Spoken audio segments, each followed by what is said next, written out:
lovely having you. I want to know two things from you very quickly. With respect to comedy as a interesting opportunity for many people to experiment, which was not there earlier. Do you think that the Indian market has become a matured one to consume comedy as well as to be able to use that as a career opportunity? So comedy is a relatively new phenomenon in India. Started off with Jaspal Bhatti and poetry. We had Kaka Hasrasi, that was in the form of Hasyaras Kavitain.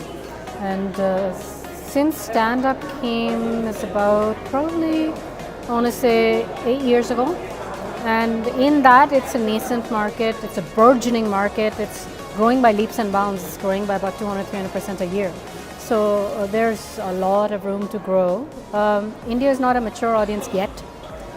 You will find that maturity in some cities, Mumbai in particular, Pune. You might not find as much maturity in Delhi. You will have Bangalore embracing it. So it's right now in patches in India. Right. With respect to delivering social messages, I mean, comedy as a platform can serve as a powerful tool. How much do you think it can be exercised as a tool? Yeah. And where do we stand today? Do you think that this is something that can be positioned? So comedy is one of the most powerful forms of communication.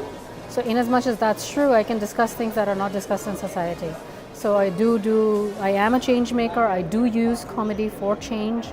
I talk about patriarchy, about rape, about the environment, things that are not spoken about in Indian society, and people do change. There was this one time I was doing a performance for the transgender community in Delhi, out near Janpat, and one elderly Muslim guy came up to me and he says that in the manner in which you know that you're saying that Delhi men look at girls, I have a daughter of my own, my daughter has a daughter of her own, and I admit to date I look at women like this, and by Allah I won't from tomorrow on. So yes, I mean, it absolutely can be used to bring about change, which has not been used as much as it could be in India. How much of responsibility does a comedian need to take with respect to their content, since you're also in the field and you've been able to showcase powerful messages with your work? Do you feel the onus of responsibility is something that the comedians should take, and second is something that is a must in this work? Right.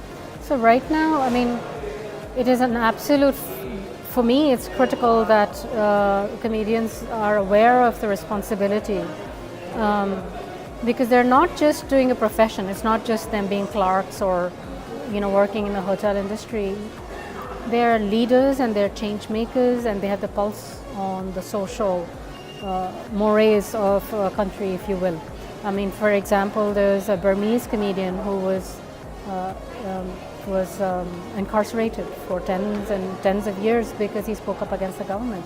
So we do challenge the concept of democracy when used incorrectly, and that bastion has not been carried as much by Indian comedians as it can be, particularly because it's, right, like I said, it's not a regular job. You're influencing society. They're kind of like movies, right? People watch them avidly, they follow them. So that does need to be taken more seriously than it is currently.